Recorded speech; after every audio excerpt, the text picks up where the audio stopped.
ia fo'i tovia Filipo toke ia whaafitai lava ia whaapea fo'i whaka lo mafuta mai Nancy Paul ia whaafitai le mafuta mai mo le tātou pokalame nei tūla o le apia ia o le pese lea e momoli atu ai lo whaanga mo o tau ilunga o apio fōlinga whaapea fo'i lunga o le tātou YouTube mai latou o le tusi mai ia whaafitai te tusi whaaloalo mai tala noa whaaloalo mai ia a umalo le pese lea ona tātou li liu atu lea i le tātou titi sel lea la whamoamua le tātou titi sel ia ona wai mai fo i lea o tātou malo whaaloalongia pei ona masani ai.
Si fonga matanga o fie ma le Viiga o le atua na saunia le au faipese e whakasa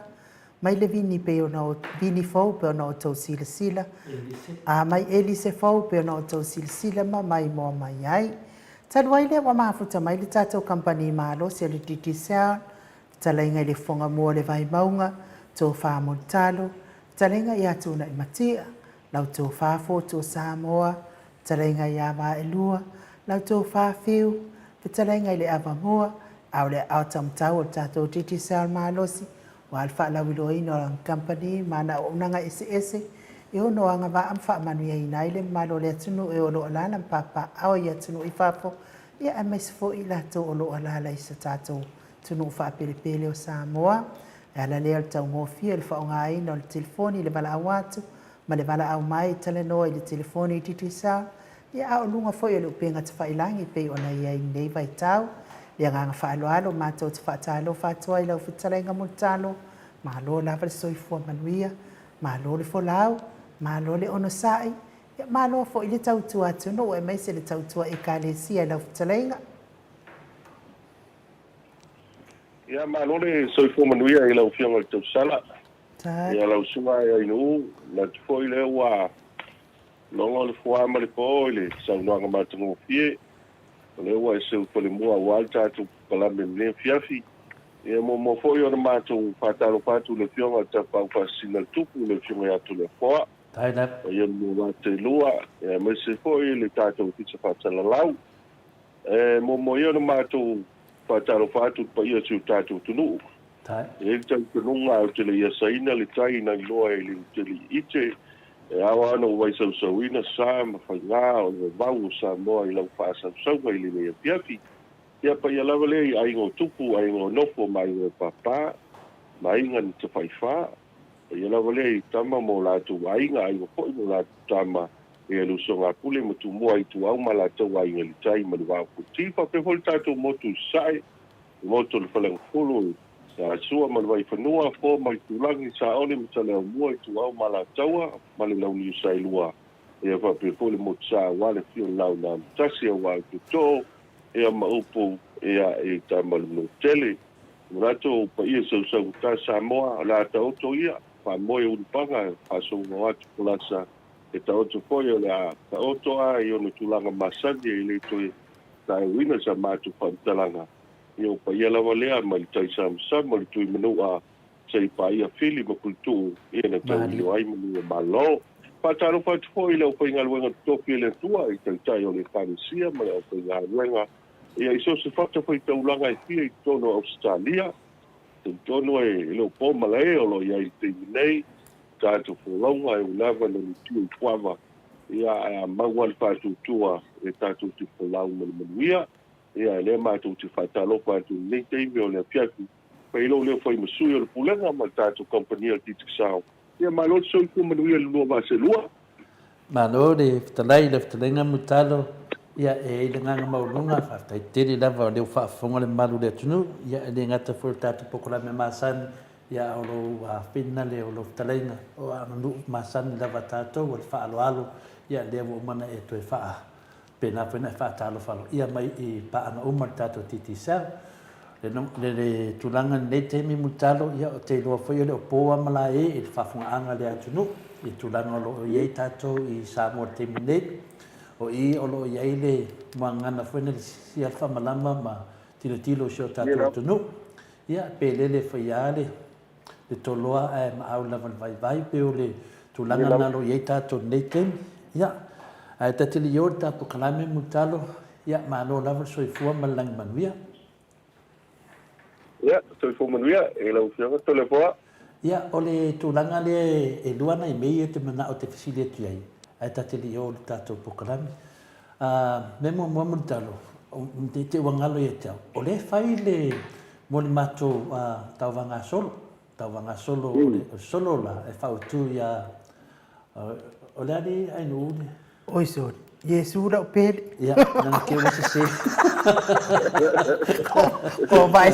se kai pasala lo so. Dea, dan e kele ko ina Yesu Yesu fer fani e me ange o fe aku se me yang ko ka mai de fa fonga le malu no el le vanga la ku wa o ele no so me solo o le vinga na solo a fina o le mo ko fa da ngam ni causa o le vinga na le a fina le solo a o Yesu o la pele ya o le solo la o mana faia na tu fa tu nganga na solo ya o yela na price mo mua ya fiali anu Lua se lau. dua se lau tala ya dua se lau tala le sili pe asili lau solo leo Yesu le mo pele ya o le tulua se lau tala ya Se tau le lima. ya se tau le lima lala na faila famatalanga ona o telo atu e tele na vo solo mai ya tatou i Samoa pina lea mutara o lea lana fuafua faapea o leo te vai atu le papa kuku'i mai fina le temi nei fina atu na tangata tala lato se leni a lea lava o mana e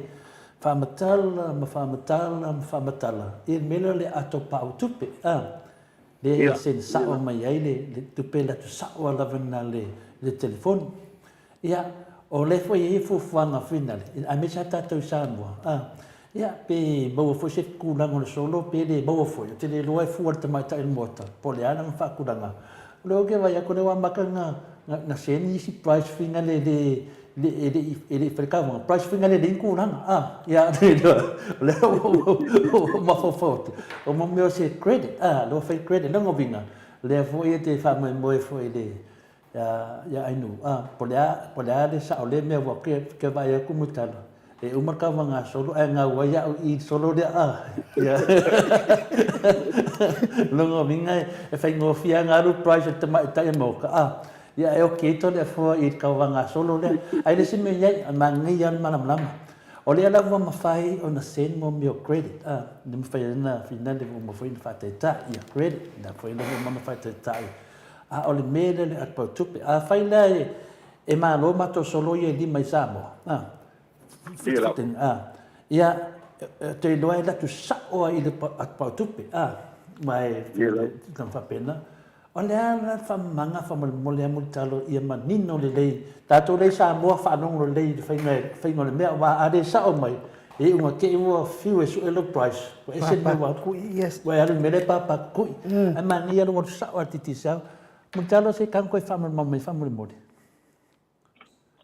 pa taito le fo mantu ko tato atu tupe o le telefoni o le numera tu solo atu tupe le na o la tupe le na o le telefoni la ia sa o le numero le telefoni fa pela e la fo mai le tupe le telefoni o le penia e mawai ia lo ingo se leni le wo ilungo telefoni o le vala o le ma le telefoni ma le ofisa e tau na sile fia le ofisa o le tangata le ona le telefoni lewe stawa ila lo na ingoa ave iai o le fatita inga afa pela no berle ye nei o le fa nga mai o le tangata lewe stawa le telefoni o le tangata fo ile na tau na nga i tono le ofisa os fale o loa fo ile tua le iai e mafai ona tala mai ele pele ni na o fatita inga afa pela o la faile le stawa le telefoni ia e tawala o le aitia la fai e tauna talaita to se leni ia la le to inga wale fa ngai tangata e sele tangata restara e se tangata le fa ngai na telefoni manga nawo manato e sui le restara ia ona nga ilo le mani telefoni malisi aitu ia wal mali nga vo ia tangata le sa il telefoni ia e lo ai o tangata le sa restara o le tulang pa yung fiel terminator le fo wa e fo si o pena o pawana o te metalai ma restara te fo le tupele lunga o nei na mai ona restara e mafaina e fa nga ina e tutongi e na pili o le mori e mafai fo ina e tango lafo i lisi tangata e mafai fo ina e la fo i lo ainga lai i savai po apia po tua po fea lava le mei ai e mawhai ane whaasoa tu se fo ia po o te tonu o tau whani le tau pe ai ia e mawhai fo ia e vai ia lau tupe i lau ato telefoni e mawhai fo ina e tango tupa i liki telefoni e whai ai lungo telefoni mawhaina whape ia o sione lua sfutala, ia o sina lua sfutala, alua ala sione ia tala la tupi. Ai whai whaonga sione le lua sfutala na whatau ala na credit, pe tutongi ai fo ila na pili moli, ia po nisi wai, pe tala i fo i sele, whatau, whaolo, o le teimi lafo mai lo inei. La awa maua o ele wa. Mo ia se ile ni mala fa lo to le fo. Ia, le ala wa malama tātou ia i Samoa, ia, le stala o telefoni le titi sao, ia oro te me lafo tu ai lo credit po ro manmaro, ia a lewa malama le. O le mena ngolua multaro, whaile tale whataita ia, na o tango lafo le credit lunga ananafi. Ia, na lafo toa maua lo le credit na mato nei e lusu tala, lua tala, maua le tosu tala po ta fasu tala i Samoa. O le fesini la, o le awana na tasi e lafo atuari tupe ta mato nei Samoa. Ia, o le tulaga le na i lunga le, wa na i lunga tato website, Io, e lenga mai lunga. Ia i le titisao international.com le na iai. Este le tulaga will top up for the credit le na o mai sa. Ia, Este tulaga po ile la ngai fa nga ai lau e teitu tusa. E la fo mai ele tupe ia i lunga o telefoni la. O na o tulanga le na o na i lunga a whaafaingo fie mo le mamalo le tunu. Na whapea na isa o Facebook. Tau whai e tai lunga titisao. Po titisao Samoa. O le nai e au mai na ia le tele o vaenga le na iai. O ana nafi po le sulfai tu la nafi le na wa po sa tuaile ulanga vo ile ia o tau sanga ono le nau ta ingo le mamalo le tu ia e mau mai top up ko ile mai fa na la ilunga ta to Facebook il temi nei ia la wala le na in foi on top up mai ile online top up en foi la fo mail ta to ia voi se ta to ko ile vo ile e a matai ai o lunga fo ina le va na pitu ilalo ai mo mia se so o le nā fo i mwhai ona e talanoa ai se au nanga le nā so ane koe a tātou. Le titisao international.com le nā iai masani ona na lafo mai ai. O le tasi le nā ma e le nā tātou e lafo iai te leni tole o poa. Ne ki kua e whapena o Samoa. E koe na e lafo i fiti. Pe a whapea o le nā iai nisi o along whanau o luto wainga o malanga skosi fiti. Ia po nisi fo yo atu do pe yo wadu watu ia mawainga umat pasifika e fa nga le vainga na ikas e foi da la fo teleni ai ma foi da la fo ma seleni tato telefoni ma nga fa lo ia le o mam la mat e se la fo atu fina le top up le credit e se la fo atu fina le se foi le section nga ia le o mala matu la mutalo ona tunanga e o lo vai aso le mai na fai tato price ia na batu do le o tato bananga o le terminei o lo mona mia la vai sa mo meni o credit ia ai mese fo ina se len ia o te loa ia a fai lava e malo matu Australia New Zealand ma America ia fa maru rua tu fo i tato atu no o le terminei ia matwai fa sanga i matwai fai fa le lo solo ia a tato Samoa le te fa longo atu ia le ai ue ona le foi metia ia e mau tato price e tato Samoa pa wana mea le nganga maulunga ia e le price ia a le nganga o le Easter pa le nganga fo i o le asmalium la stoi tu ia le nganga na Yesu ia le asisi vo e silina taua po Yesu amutaro Yesu e se taua mutaro ia sa lele sa nganga to le fo o te rori te me la fo mai la kweli Samoa o la tupu ko le ia ia ma sai ni fa pieta nga te ni o lo fa o lai ia te ala ia tu le wala se mai ia le ia o te la ni pia wa o panga tiele no wal memoria te le fo o le to te le va nga len tum tai ia o la to tala mai to se len mo ne caro fa le ka o ta to o na ne to le fo ai va ne fu fa fo anga le tu la nga mo le tu pe lo o telefon a pe ne ka spa po o ne le fiafi ia ele o matala ia fa le e fa ta o ka spa po bilion moli ia o se tūlanga le manuia le mātau mai o le nu. O le Maota po le lawa. Ia se tulo wat pa fonga anga le atulu. O le tu tu tono le ai. Ai vai mai o la uma ia moli o le ai. Ia na o tu fale ale pe tono le nu. Ia pe mo ta o le ia o le tatu tupe le tono o le tatu telefon. Na ana pe al kaspa. Ai tu vai mai ia le nu le ilua minute wa. To yo la tu moli. O le ngai o telefoni teni nei toda fua. O le tāua wale o tātou atupe. Ia mai le nātia o le tele o le sosoani mai o tātou ai ngai wha. Ia o le vaanga le iai uloa ia le mawhaia e tua o tātou ai ngai nei. Ia i pa ia si o tātou tunu. Ia i lo ngālulue mau mea tumu mamang malanga whaalon. Tātou ngai tau sotua dele nā nisi leina o tātou solo. Inte me la fo mai la se le ti pona pa lo. Okay, akal ka vanga ngai. Ele o yai ele o mel tau salangi me finga le ngale pa wa me or solo. Ya anga fa pela o ulo ke do ke o Samoa. Ien o la kwa posi fa le la solo o ma fo nga me le tua. Ave la solo ele tau vanga solo ya Yesu le di faola. Ia, tau sala o le solo, o le pau o le mea ia, ke woso mai fiki, mai si credit,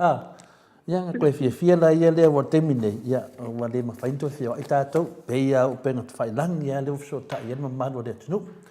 i loa tuai disi, ta mā, po o kei mai lona sista mai sila whai, e whapena fu, i sila whai, fia lo mai po wa mai si lato ainga i upolu, me whapena, ia o lea lawa tātou o le vai teimi lewa na mo iai ia nai tupulanga o mawai atu. Fia o mai ia le vai teimi ia tātou mai le vai teimi te nofo lava o i tua lo whale mo ia mai mawhau se e vidi a kuasi ko inga po wa mai oi le lai kua sa vai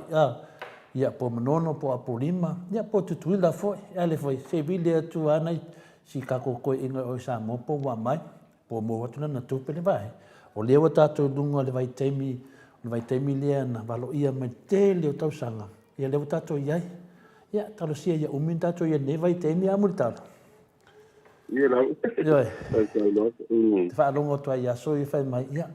Ia o le vai teimi o noa. O le vai teimi a whaaso solo mai a le vai teimi o atamu. Uma atamu sa vai teimi o apole amo. Ia vai teimi o noa. Whaaso solo mai ala ia le se o le vai teimi o ia. O leo i Yesu whama ia leo toi tasi la le teimi le ia nei ia o le teimi lo le whatatali toi a whio mai Yesu ia al mena ia al misteri o lilo na tofu lawa le tangata ia manona whaawinganga ia tasi al tala Yesu apa tupu mai loa me nei o si lisi mano lulu mafue o mai whamai ia le teimi nai loa wala talata mai ili whami Yesu o le asai wala talata mai ia pio se mea la pata i foi tātou ane teimi mutalo le ra ta onunga wa man tato fale vai monga de covid mutalo ta te o se et fesiri ai ia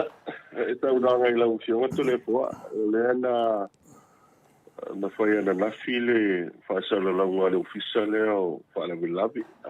la tolo mata tuina ia tulanga re tu covid o le to tele o tangata ia afia ia ta to fale vai monga ma ia pea mali foi tātou whasoa i vai aso tūna ia. Ia tu tele au te nipe o le o tātou whalewai maungaela lata i le whalemaki. Moini le. Ia no langano iai, whakta ia na nasi le pūta a le pūtu malono ina. O atau iai tātou saitimo i e wa. O le e whaonga i ta avale, i le tau sa avale. Ia le ana mātau na nafi tō telo le atunu. Ia le ngata le pia pak ma nisu wanga awa to telefo isi wa fia to le fo o le wanga le i tau pa masania o nisu fui lau fai ngā luenga ia sa le wanga wa papu i o manu whanga nisu fui wa fia ia ai le ini whale ruile le anga i ai ia po o nisu fo i o nisu mo ainga mo i le le natia ia ile lava pale mapu i ai ia ona taua vai leo se vaenga e mapuiai tagata le ua afia ia ae pe o toʻatelea lea ua iai vaega ua matapena le soifua maloloina ia ai ai le polega ona o lea ua agai atu le afe ia tagata auau atu ma le afe ia o tagata o le aufaigaluega o tagata ia e alofa ai e moli foi le gafaatai alii ma tamaitai fomai ia mese foi ia tausoifua ofisa soifua maloloina mese foi ia le vaega lo o tatou falemai faamatoto ma nisi o aunaga o loo fagaso teni nei ia ona e lei faigofia le mea nei ai ia lea la ua tatou o iai afai e aafia uma ia le toʻatolo le aufaigaluega ia e manaamia nisi e soplani ia pe o nai tulaga lenā o toʻatele tatou falemainoga o maafia o lea e faafetai o lea e maua tala e leisesi o tigaina ia maraga faaloalo tologoa malo lava me se le faafoga atu tatou ia e o mai le falevaimaunga ia me se foi i faleata ia o le ua faafoga atu ia pea o tatou lē mamafai le fainumela lea le numela la lea le ia ia le sisi mea paunu me sini faafetai le atua le sisi o fena le ua maliu ia po ua foi se tulaga faapena paua le mea iai ia le faatoʻatoʻo lelei lava le asi le fia le atua ua o atu le koviti si o tatou atunuu ia lo faapena ana iai ao alofa le atua tatou e faatuatua i le atua tatou te talitonu i le atua mo le talo e foi le manatu maualuga ia i ma tatou faatuoa se makakia tele tagata maua le koviti ia e le sesi na maliu ia e ui lea ia o mea taumate lava ia o le finagalo ai ia le atua tatou te leiloa leo faafofoga atu ia faafetai lava mo le natulaga e se mea te mana te fia fetalai ai luga i tusafua ele i faitapokalame mo talo faafetai tolefoa o te lauaga o mai ona paelofola ia ae e tatou tele alu pokalame ia e tautala foi ma le faitete faaogāina foʻi le tatou pokalame le fiafi ai tonu foʻi o se lilo le silafia le tatou a ofisa faasalalau ia ae maise ia le tatou tunu ia le valau paia le atua i se tasi o tamā le sua le lipaipule le fioga avaele i ona pai auga sekuini ia se tasi foi o tama fanau se matunu i taga i safune i savaʻi e mai sa galu ai foi o matu pe o le tasi lea tamālii ia o se sui muamua lea o le nuu mapale mai i le paeaiga lo iai nei ia e mo le foi faamaisega i le faitua e tagaloa mati ma le fanau ia ua lagia ai le maota i malaisaʻi le fio ai le vaele e le feitalega tavai feitalega pai aua ma lai sa faisea o le mamalu ale le faleopolo safune o lenei foi vai aso ia o vai aso a o le ase se taupaleo ua le finagalo le atua me foi vai aso matou te faamavai atua i se tasi o tuua o se tamā matua se o matou nuu i vailele ia le tofai a saleopolo tiope ia taua mitalupolo ia o se tasi foi o tamā ua e le kaisia o se tasi nei toʻatoʻo sa malu ai foʻi niniva ma puni alava'a me se le tatou tumālova i moa ia le foʻi ua valaau ai le tua ia o le vai aso nei o le toe sauniga ia o fa'alavelave lava ia o loo feagai timi nei tolefoa ia e le ase te taupaleu ma finagalo e fa'i le matua fa'i le mau ia e fa'atai le tuo amia ia se vaega toititi ia ae na ve'ina le to'atele i tatou ia pe o nai tulaga ia e fa'aiga ia a lo manuia se o tatou tunu'u ma le agafa'aloalo Mano fetalai mo talo ia le nganga faafoga atu foʻi le mamalo le atunuu ia o le tunaga lava na o le fetalaiga lava keliso amuia e faanoanoa ua e faamafanaina i latou ia o le agaga lava na o loo iai tatou le taimi nei a o mai taimi faapenei ia ona i tatou faanoanoa naga o le auala lea tatou le lagi fetalaiga la polo faimai ia le ola ia keriso ia o le manuia lea ia te iloa o le tulaga nai ai manuia le faigamalaga nei toa manumanu o le atunuu ia saleopolu faapea foʻi le ia vaele ia tala faanoanoa lava tavaai atu lava e faigatā i le o se tagata matua foʻi le faipule o le minista lagolago foʻi ia alofagia le atua pe ona e fetalai mo le talo ia i le faamafalaga ia le faletua ia po le tausi foʻi a maise le aiga ia le agaga lenā o te iloa ia le avele ma mea le avaivai a tatou loto tatou agaʻi luma lo soifua le atua pe o la te whamatuhina ia lona maliu malonto e tu ia ala mai ia Isu Keriso lona ala pele totas. Ia tātou lo tele, le amur tālo whaftai tele lava, ia ngā fua ia tele te mi tātou tanoa ai, ia whapenana whamawina lunga tātou wala leo, whamanatu I tupulanga o le a mai, ia lea teimi mo lea teimi, ia ai ui lea mutalo le la tāo I tāpo kalame masani, whaftai fua I mo le whamamaina o le tātou atpau tupe, na wa ia isi manatu le Maota nei, me se fua I le te maitai Maota le sunga ia inu ia, pai fusina tālonga whaalenganga, ia pai meni solo mo tātou li whaolo Iesu Keriso, ia le la ua manatu ai, ia te mina le au ngā ili tangata whina umonu stala na apau tupe, ia polon telefoni, a olo le te mea latu, a le ilus karainga, ia le ngati lei mo le si rua mai aso, ia te minei, ia ta atu do ta pukrame masan, ia o ia sesi ua whamanuia neva i aso mo tālo. Whakaito le fua, ia o le tala ia I le teminei, tātou results le ua matawatu le ia I le tātou whaalau iloa, back to school promotion, I le teminei, mo tilfia le tunu, e tau on top up mai le lua suta la pe sili atu, ia o na manu ai tātou telefoni, e lua tātou telefoni, ia ai tasil tātou lua se lau tālau tālia. Ia te whaamalu loa tu telepoa, ia pai e tāpou ngāka tu tātou tunu. Ia ua le isi siwa manu malo I le tātou a I pai longa le neiva yasu. Ia o lea la ua mai ai foi lai I tātou whaalau iloa ia. Ia ai semba lea wanoa, o lea la umai ia mati. Ia la tu tā pena moisi tātou promotion mo le Easter, le te mo le seta. Ia whaakai o na ua mai ona se fole mua le fionga tau sala na ua amata mai nā tau wa. Ia lea la tā pena atu nei ni tātou whaalau iloa. E le loko le whaia ina le aua le wara tāsi le aua punte lani le